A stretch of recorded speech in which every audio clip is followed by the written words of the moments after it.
System ہمارے ہاں چلتا ہے نا، سسٹم ہے، سمجھتے ہو بلٹی سسٹم یہ نہیں؟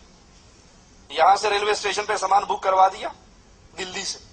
اور بمبئی فون کر دیا کہ وہاں چھڑوا لینا، اتنا بلٹی نمبر ہے، یہاں سے رکھا وہاں جا کے مل گیا 2 دن کے بعد۔ اللہ کے ہاں یہ کوئی بلٹی سسٹم نہیں چلتا کہ یہاں سے قرآن پڑھ پڑھ کے روحوں کو وصال ثواب کرتے جاؤ، پھینکتے جاؤ، بیچتے جاؤ، چلو گاڑی چل رہی ہے۔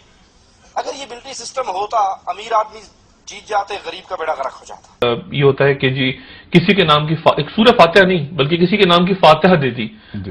جس کو کہتے ہیں کہ مٹھائی پہ یا کھانے کی کسی پہ ہم نے فاتحہ دے دی کسی کے نام سے، تو یہ جو فاتحہ ہے یا بخشش یا نیاز بھی شاید اسی زمرے میں، اس کے بارے میں آپ کی کیا نقطہ نظر ہے کہ اسلام کیا کہتا ہے اس کے بارے میں؟ سورہ فاتحہ پڑھنا تو بہت اچھی بات ہے الحمدللہ، لیکن جس طریقے سے اکثر لوگ فاتحہ پڑھ کے نیاز یا کھانے پہ کس کا نام لیتے، تو قرآن کی آیت صاف ہے کم از کم 4 جگہ پہ۔ سورہ بقرہ سورہ نمبر 2 آیت نمبر 173، سورہ مائدہ چیپٹر نمبر 5 ورس نمبر 3، سورہ انعام چیپٹر نمبر 6 ورس نمبر 145، اور سورہ نحل چیپٹر نمبر 16 ورس 115۔ اللہ تعالیٰ فرماتے حرمت علیکم المیتۃ والدم ولحم الخنزیر وما اہل لغیر اللہ بہ، جس کے معنی ہیں کہ forbidden for you for food are dead meat, blood, the flesh of swine and any food on which any name besides Allah's name is taken۔ تو چوتھی کیٹیگری ہے کہ کوئی بھی کھانے کے اوپر اگر اللہ کے علاوہ غیر اللہ کا نام لیا گیا ہے تو حرام ہے۔ تو اگر آپ کوئی کھانے پہ اللہ کے علاوہ کسی کا نام لیتے، کتنا بھی اچھا انسان ہوں دو، پیر بھی ہوں دو، نیک انسان ہوں دو، کوئی رسول بھی ہوں دو، اللہ کے علاوہ کسی اور شخص کا نام اگر آپ لیتے وہ کھانے پہ تو وہ کھانا حرام ہو جاتا ہے۔ کم از کم 4 جگہ عبدالوہاب فلگرامی کا قول ہے کہ شیخ خواجہ غریب نواز کا تو عالم یہ تھا جو جس کی نگاہ جس پر پڑ جائے وہ ولی ہو جائے تو وہ وقت کا کتنا بڑا ولی کامل ہوگا، لیکن ان نابکار خبیثوں کے نزدیک ایسا ولی کامل کافر نظر آتا ہے۔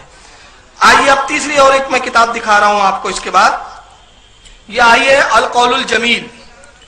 میں نے اس کے بارے میں پہلے بھی عرض کر چکا ہوں کہ اس کتاب کو کوئی وہابی بھی چیلنج نہیں کر سکتا کیونکہ چھاپنے والے بھی یہی لوگ ہیں۔ قول الجمیل کے اندر صفحہ نمبر 66 پر وہی لکھا ہے امام طریقت، اور اس کے بعد صفحہ نمبر 67 پر شاہ ولی اللہ محدث دہلوی رحمۃ اللہ علیہ سرکار غریب نواز کے تعلق سے وہی روایت بیان کرتے شاہ ولی اللہ بھی جو وقت کے محدث ہے، کہتے ہیں منقول ہے کہ جب خواجہ کا وصال ہوا تو آپ کی پیشانی مبارک پر یہ نقش ظاہر ہو گیا، حبیب اللہ مات فی حب اللہ، یہ اللہ کا حبیب ہے جو اللہ کی محبت میں وصال پا گیا۔ اب اس کے بعد میں ایک بہترین 2-3 چیزیں آپ کو دے دوں گا، یہ ہے انفاس العارفین، یہ بھی شاہ ولی اللہ صاحب کی کتاب ہے، اس کا بھی انکار نہیں کیا، یہ میرے اس وقت ہاتھ میں ہے۔ انفاس العارفین میں شاہ ولی اللہ صاحب خود کیا فرماتے اپنے خاندان اور اپنے متعلق، صفحہ نمبر اس کا 37 ہے 37، اس پر لکھتے قاطع الحروف، یعنی کاتب الحروف یعنی حروفوں کو لکھنے والا، یعنی کتاب لکھنے والا۔ مصنف شاہ ولی اللہ کہتا ہے کہ ہمارے اسلاف کا روحانی دستور یہ چلا آ رہا ہے کہ ہر صدی میں طریقہ چشتیہ کی نسبت کے حامل رہے ہیں۔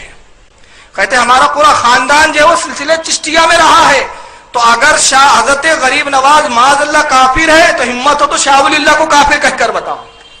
اس لیے کہ یہ اسی خاندان کے مریدوں میں ہیں۔ اگر وہ کافر ہے تو پھر شاہ ولی اللہ کا ایمان کہاں بچا پھر؟ اب آئیے، ایک بڑی رسوائے زمانہ کتاب ہے لیکن وہابیوں کے نزدیک بڑی مستند کتاب ہے، ہمارے نزدیک اس کتاب کی کوئی ویلو نہیں ہے، لیکن میں یہاں کیوں بتا رہا ہوں اس کی وجہ بتا دیتا ہوں۔ یہ کتاب کا نام ہے صراط مستقیم۔ اب آئیے پروجیکٹر اسکرین پہ آپ کو یہ دکھ رہی ہوگی، یہ ہے صراط مستقیم، مکتبہ تھانوی دیوبند سے چھپی ہے۔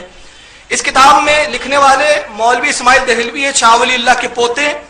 1193 میں ہجری میں ان کی پیدائش ہوئی اور ان کی موت 1246 ہجری میں ہوئی۔ یہ کتاب ہمارے نزدیک کیوں معتبر نہیں ہے اس کی ایک وجہ بتا دیتا ہوں۔ اسی کتاب میں لکھا گیا ہے کہ معاذ اللہ نماز میں نبی کا خیال لانا زنا کے خیال اور گدھے اور بیل کے خیال لانے سے بھی زیادہ برا ہے۔ لیکن اس کتاب میں 2 باتیں مولوی اسماعیل دہلوی ایسے لکھ گئے جو ان کے عقیدے کے خلاف ہے، اور ان کی کتاب تقویۃ الایمان سعودیہ خود چھاپتا ہے اور لاکھوں کی تعداد میں بانٹتا ہے، اور یہ ان کو شہید اور وقت کا بہت بڑا امام اور ترم خان سمجھتے ہیں، مگر ان کا خود کیا معاملہ ذرا سنیے۔ صراط مستقیم کے صفحہ نمبر 251 پر وہ لکھتے ہیں، ایک ہیڈنگ لگایا انہوں نے، تکمیلہ راہ ولایت کے سلوک ثانی کے بیان میں، اور اس میں ایک تمہید اور ایک مقصد ہے۔ عبارت تھوڑی ہارڈ ہے، میں آسان کر کے سمجھا دیتا ہوں۔ وہ کہتے ہیں تمہید، بے سمجھ طالب جب معرفت ذات کے مقام پر پہنچتے ہیں اور سلوک و متعارف کو ختم کر لیتے ہیں تو جانتے ہیں کہ ہم بھی غوث العظم اور حضرت خواجہ بزرگ نائب رسول اللہ حضرت خواجہ معین الدین چشتی اور قطب الاقطاب جناب حضرت خواجہ قطب الدین بختیار کاکی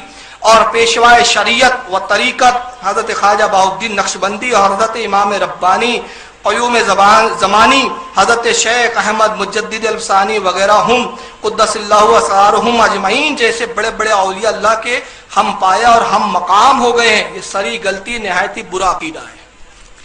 اپنے مفہوم میں بتاؤں، کہتے ہیں کہ کچھ لوگ جب عبادت بہت کر لیتے ہیں تو عبادت کرنے کے بعد وہ سمجھتے ہیں کہ ہم غوث پاک کے مقام تک پہنچ گئے، غریب نواز کے مقام پر پہنچ گئے، تو کہتے ہیں کہ یہ جہالت ہے اور یہ بدعقیدگی ہے، انسان آج کا کتنا ہی عبادت کر لے ان کے برابری نہیں کر سکتا۔ تو ان کے نزدیک بھی جب یہ معاملہ ہے، اب آئیے آگے دیکھیں،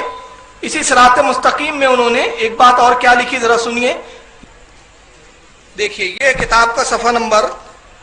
215 پر اسماعیل دہلوی کیا لکھتے ہیں، جو وہابی جماعت کے بہت بڑے امام وقت مانے جاتے ہیں۔ وہ کہتے ہیں کہ ذکر کرنے سے پہلے چاہتے ہیں کہ ذکر کا فائدہ ملے ہمیں، تو اس کے ایک طریقہ بتا رہے ہیں، ہیڈنگ لگائی انہوں نے، پہلا افادہ، پہلا فائدہ۔ طالب کو چاہیے، جو یعنی مقام چاہتا ہے، کوئی مرتبہ چاہتا ہے، طالب کو چاہیے کہ پہلے باوضو دو زانوں بطور نماز بیٹھ کر اس طریقے کے بزرگوں میں یعنی معین الدین سنجری، حضرت خواجہ قطب الدین بختیار کاکی وغیرہ حضرات کے نام کا فاتحہ پڑھ کر،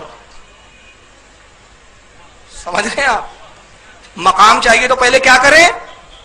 عبادت بعد میں، ذکر بعد میں، پہلے غریب نواز کی فاتحہ دلائے۔ ایک کتاب میں شرک ہو جاتی ہے، کتاب میں یہی توحید بن جاتی ہے، ان کا مذہب بھی بڑا دوگلا مذہب ہے۔ کہتے ہیں بختیار کاکی وغیرہ حضرات کے نام کا فاتحہ پڑھ کر بارگاہ خداوندی میں ان بزرگوں کے توسط اور وسیلے سے التجا کرے۔ ارے تو جو تمہارے نزدیک کافر ہے اس کا وسیلہ کیسا، اور وسیلہ کبھی شرک کہتے ہیں،